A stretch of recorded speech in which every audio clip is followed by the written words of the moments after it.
Muy buenos días, amigos. Pues estamos viendo el capítulo 17 de Primera de Samuel, esta segunda parte que abarca del versículo 12 al versículo 27, y el contexto es pues que tenemos al gigante Goliat retando a que el pueblo de Israel le dé un varón para que pelee con él frente a un Israel atemorizado.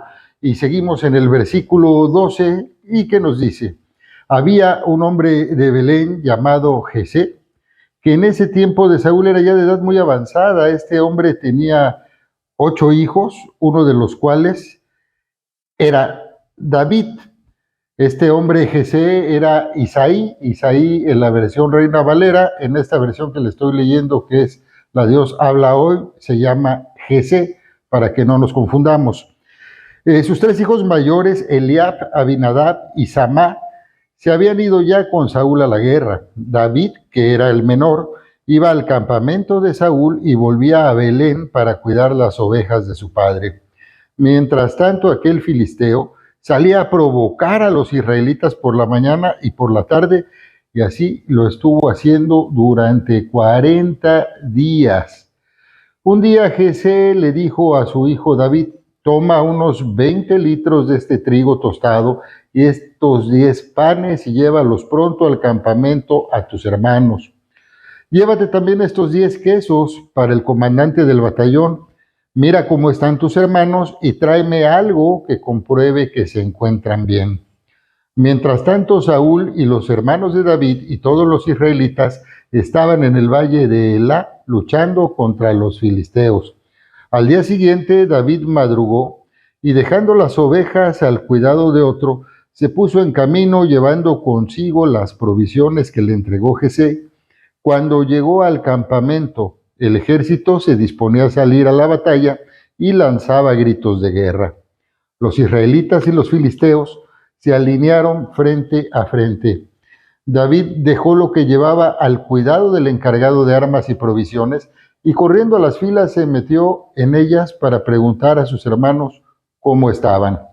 Mientras hablaba con ellos, aquel guerrero filisteo llamado Goliat, de la ciudad de Gat, salió de entre las filas de los filisteos y volvió a desafiar a los israelitas como lo había estado haciendo entonces. David lo oyó. En cuanto los israelitas vieron a aquel hombre, sintieron mucho miedo y huyeron de su presencia, diciendo: ¿ya vieron al hombre que ha salido? Ha venido a desafiar a Israel. A quien sea capaz de vencerlo, el rey le dará muchas riquezas, le dará a su hija como esposa y liberará a su familia de pagar tributos. Aquí en este versículo me recuerda cuando Saúl fue ungido rey por Samuel, cómo reaccionó el pueblo diciendo: ya vieron al que escogió Dios, porque era más alto que todos los del pueblo, que todos los de la tribu.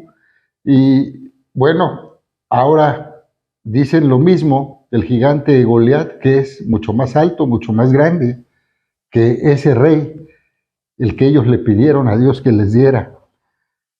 Entonces David preguntó a los que estaban a su lado: ¿qué darán al hombre que mate a este filisteo y borre esta ofensa de Israel?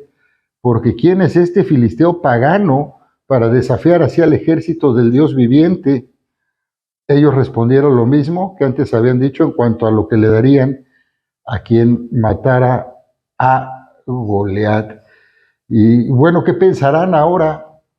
¿O qué pensarían en ese momento los ancianos que exigieron a Samuel que les diera un rey, que los cuidara de los filisteos? Ellos piden el rey, que los protegiera de los filisteos, y Dios les dio a un hombre alto, sí, alto de estatura, que sobrepasaba la mayor parte de la población en estatura, a todos, no había otro igual que él. Sin embargo, pues ahora tienen frente a sí a su principal temor, los filisteos, y además con un guerrero mucho más alto y fuerte físicamente que el propio Saúl. Que este mismo pueblo que se regocijó porque tenía un rey que era el más alto del pueblo y era el guerrero, que ellos esperaban, eh, Dios se los había dado aún cuando al pedirlo habían desechado a Dios. El propio Saúl no es capaz de enfrentar a Goliat por esa incapacidad que él ha tenido para confiar en Dios y que ha tenido por consecuencia que Dios lo deseche. En ese momento Dios no está con Saúl. Hay que recordar que ya le dijo a Samuel, y para Saúl más importante que el que Dios lo haya dejado era llevarse a Samuel a hacer un holocausto para que la gente pensara que Dios estaba con él. Entonces, ahí vemos una incapacidad ya muy constante de Saúl para dejar de guiarse por las apariencias, por su propia fuerza, por el número de hombres, por las cosas pues que cualquier humano haría para obedecer la voz de Dios, y por eso ya no escuchaba la voz de Dios, y por eso Dios no solo lo había abandonado, sino que además venía un espíritu maligno que lo molestaba. Mientras Saúl pues no atina más que a ofrecer una recompensa para quien enfrente al filisteo, a este gigante Goliat en lugar de él, pues David, Dios pone en su corazón defender al pueblo de Israel. Y lo vemos en esta primera parte, cómo el Espíritu eh, de Dios le da el celo, ese celo por el pueblo de Dios que David está demostrando a la hora de cuestionar ¿qué darán al hombre que mate a este filisteo y borre esta ofensa de Israel? Porque ¿quién es este filisteo pagano para desafiar así al ejército del Dios viviente? Es este celo por el pueblo de Dios que proviene de lo que Dios ha puesto en el corazón de David, muy contrario al corazón eh, de Saúl. Y aquí vemos pues cómo Dios juega en contra de toda apariencia, como un rey alto, un rey guerrero, pues no es la solución a los problemas de Israel, porque por muy grande que seas, siempre va a haber uno más grande que tú, y esto aplica en todos los sentidos. Mira, hay gente que es muy buena en sus trabajos, o que es muy buena en el estudio, que es muy buena en alguna cuestión deportiva, de competencia, y llega a sentir soberbia, a sentir que nadie lo puede superar o que ninguna otra persona puede hacer lo mismo que hace porque menosprecia a los que vienen abajo de él. Y Dios no actúa de esa manera porque, ¿sabes qué, hermano o hermana, amigos? Pues siempre va a haber uno más grande que uno, siempre, si uno es muy inteligente, siempre va a haber una persona más inteligente que uno. Si uno es muy buen corredor, siempre va a haber uno que corra más veloz que uno. Si uno es un gran predicador, siempre va a haber un predicador más grande que uno. Si uno es un gran ejecutivo de hoteles, siempre va a haber un ejecutivo mayor que uno. Pero eso sí, hermanos, nunca va a haber nadie más grande que Dios. Por eso es importante, mire, usted dirá,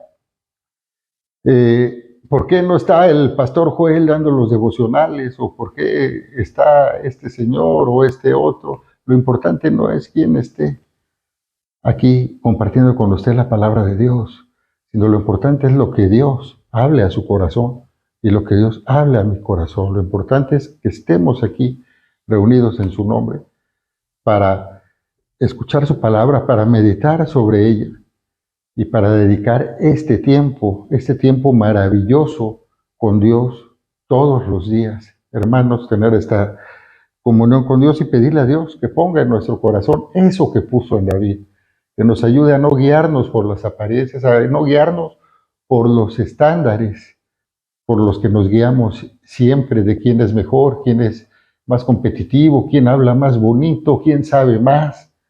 No, hermanos, guiémonos por el amor de Dios, por que Dios esté en nuestros corazones, esté con nosotros y que su Santo Espíritu nos esté guiando en el camino para darnos a conocer su voluntad y que Él nos dé la victoria sobre todos esos temores que, como en este caso, pueden ser muy grandes, pueden ser enormes, y los podemos sentir que los superamos y de repente nos aparecen enfrente como se aparecen los filisteos con este gigante Goliat delante de un pueblo de Israel, atemorizado, atemorizado.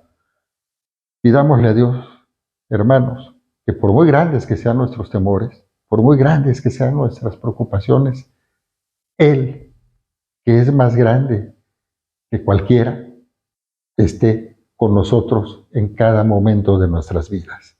Acompáñenme a orar, hermanos. Bendito Padre Celestial, te damos las gracias por este momento, Señor, que podemos estar contigo, que podemos comunicarnos contigo, meditar en tu palabra, Señor, y escuchar tu voz. Ayúdanos, Señor, a no guiarnos por las apariencias. Te damos las gracias, Señor, porque aunque nuestros temores y aunque nuestras dificultades sean enormes, enormes como Goliat, Señor, nosotros sabemos que tú no solo derrotas a un gigante, sino que desde siempre, mi Dios, nada ha habido más grande que tú. En tus manos nos ponemos, Señor, y te pedimos que nos cuides, que nos protejas, mi Dios, y que nos ayudes a derrotar a nuestros gigantes, Señor, que vayas tú delante de nosotros. Te lo pedimos en el poderoso nombre de nuestro Señor Jesucristo. Amén. Por hoy es todo, hermanos. Les recuerdo que mañana domingo es día de reunirnos todos en nuestras congregaciones a alabar a Dios. Si usted no tiene dónde congregarse o quiere visitarnos, somos Iglesia Cristiana Península Viva. Estamos ubicados en calle 5 de Mayo, casi esquina con la costera Miguel Alemán, por el Hotel Las Hamacas. Tengan un bendecido día.